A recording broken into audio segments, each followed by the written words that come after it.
Bon, petite parenthèse, j'ai bien terminé le tome 2 de Nox et je vous ai tourné une séquence à propos de ce roman. J'ai commencé le montage de la vidéo et je me rends compte que si je rajoute la séquence à propos de Nox, ça va être beaucoup trop long. Donc ce que je vous propose, c'est que je vais sortir une vidéo que je vais appeler vidéo bonus en même temps que le vlog, qui sera du coup intitulé bonus vlog avis lecture sur Nox, si mon avis sur ce roman vous intéresse. Et j'espère que ça vous ira de cette façon-là. Bon, ça y est, je vous retrouve. Du coup, j'espère que la luminosité n'est pas trop moche. Voilà, j'espère que vous n'avez pas une qualité vidéo trop nulle. Je viens de terminer du coup le tome 2 de Nox, donc je suis allée vous chercher le tome 1 pour vous montrer. Donc là, j'ai la version poche de chez Pocket Jeunesse. Alors, ce qu'il faut savoir, c'est que j'avais lu ce premier tome en novembre, juste avant d'aller rencontrer du coup Yves Grevet à Montreuil, qui m'a dédicacé mon tome. J'aime trop cette petite dédicace d'ailleurs. Et j'ai lu le tome 2 du coup que maintenant, on est en mars, et il se trouve que dans cette duologie, on a quand même beaucoup de personnages. Et alors vraiment, au début du tome 2 là, pendant les 100 premières pages, j'étais là, je ne comprends pas. Il a vraiment fallu que je me remette en fait dans l'histoire, parce que je comprenais rien en fait. Je pense que j'ai pas apprécié le début de ce deuxième tome à sa juste valeur, parce que vraiment, dès que je voyais un personnage débarquer, j'étais là... C'est qui lui? Nox, c'est une dystopie. Je sais pas si vous connaissez l'autre. Alors c'est une trilogie de l'auteur qui s'appelle Métaux, qui est aussi une dystopie. J'ai lu aussi Métaux l'année dernière. À choisir, je préfère Nox. J'ai vraiment préféré Nox. Donc c'est une dystopie où en fait on va suivre des personnages qui vivent dans un monde où plus vous êtes en altitude dans la ville et plus vous êtes riche, puisqu'en fait la pollution fait que en bas dans la ville basse, ce qu'on appelle la ville basse, la ville des pauvres, il y a ce qu'on appelle la nox, donc c'est un espèce d'énorme nuage de pollution et les gens vivent en fait en permanence dans l'obscurité. Ils ont des maladies qui sont développées à cause de cette pollution. Et du coup, ceux qui vivent en haut, ils vivent avec le ciel bleu, ils ont la belle vie. Et donc on va suivre plusieurs personnages. Vous vous doutez que si on suit plusieurs personnages, c'est parce qu'on va suivre des personnages qui viennent de plusieurs horizons différents de cette ville. J'ai beaucoup aimé cette histoire. Comme je vous l'ai dit au début du tome 2, j'étais plus très convaincue. Je me disais mais je sais pas où est-ce qu'on va, je sais pas, et puis j'étais pas emballée. Et en fait, honnêtement là je viens à l'instant de terminer le tome 2 et j'ai trouvé que la fin était juste magnifique. J'avais beaucoup aimé le tome 1 parce que j'aimais beaucoup les développements, j'aimais beaucoup les messages qui étaient passés dans ce tome.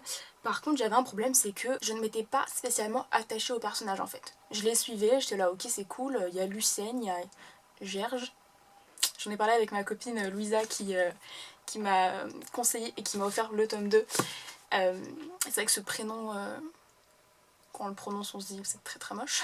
Voilà, en fait il faut savoir que les gens de la ville basse ont tous des prénoms qui sont des prénoms courants mais avec une lettre en moins. Donc en fait Lucène c'est Lucien, Gerge c'est Georges, il y a Géa qui est en fait Jean, enfin ouais, vous avez compris. On va suivre Lucène, Gerge, Firmi et Ludmilla, donc 4 personnages.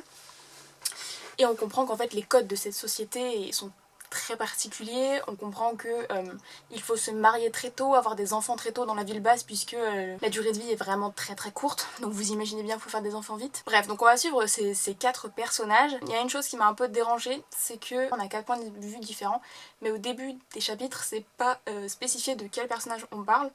Et particulièrement quand j'ai repris le tome 2, je lisais, j'étais là, mais attends, on est avec qui là? Je ne sais pas, je ne sais plus. J'étais complètement perdue.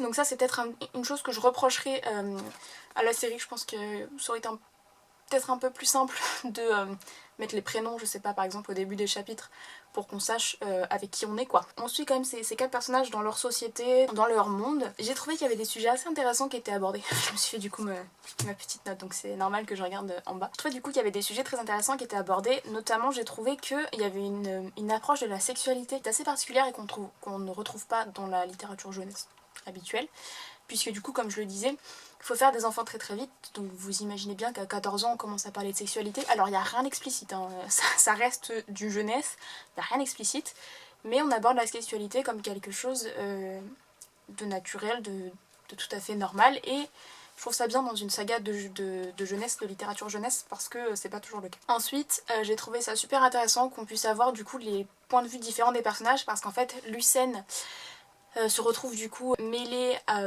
aux rebelles. Gerge, son père, est policier, milicien, donc autant te dire qu'en fait Lucène et Gerge, qui sont très amis, vont se retrouver tiraillés entre leur famille et leur amitié. Ludmilla est une riche qui habite dans la ville haute, et Firmi c'est l'amoureuse de Lucène. Et ça va engendrer pas mal de quiproquos. Voilà, il y a plein de choses qui vont être faites, qui vont être détournées, il y a plein de complots politiques. Et puis du coup on a une histoire de survie, finalement, parce que ces pauvres gens de la ville basse, vous imaginez bien que c'est pas facile tous les jours dans leur vie. Ils vont être chacun mêlés à des histoires pas très nettes parfois. Et j'ai vraiment trouvé ça intéressant en fait, parce que ça dresse un tableau, un portrait de société qu'on retrouve pas forcément souvent, je trouve, en littérature. C'est un peu le propre aussi de la dystopie, et c'est ce que je trouve très intéressant. La dystopie était vraiment super bien faite, j'ai trouvé l'univers était très bien exploité. On a ce contraste sur lequel joue beaucoup Yves Crevé entre les riches et les pauvres, la milice et les rebelles. Et j'ai trouvé ça intéressant parce que, en général, dans la dystopie, on va plutôt retrouver en général les gens de la population pauvre. Par exemple, on va regarder, je sais pas, Hunger Games. Katniss, elle vient un peu du district 12, hein, elle n'est pas très haute dans l'échelle sociale. Alors que là, par exemple, Ludmilla, c'est la fille d'un mec qui a l'air de bien peser dans le game. J'ai bien aimé le fait qu'on ait tous les points de vue en fait. Parce que Ludmilla, même si c'est une riche qui vient de la ville haute, bah, sa vie, elle est pas non plus super simple, quoi. Elle va aussi se retrouver mêlée à des complots, avec un père... j'aimerais pas trop avoir le même, quoi. Enfin bon, bref, donc... j'ai trouvé ça vraiment bien qu'on ait tous ces portraits représentés, parce que ça crée une belle diversité au sein de la saga. C'est pas une saga coup de cœur ou une saga que je relirai 10 millions de fois, parce que ça m'a pas non plus transcendé au-delà de toute limite.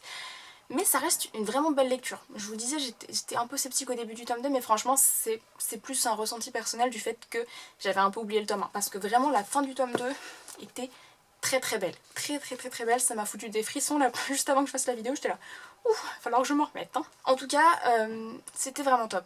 C'est pas une saga que je dois beaucoup passer, si ce n'est jamais en fait. Donc bah, si vous avez envie de vous lancer dans une petite duologie sympa, dystopie, écrite par un auteur français qui plus est, bah franchement je vous la recommande.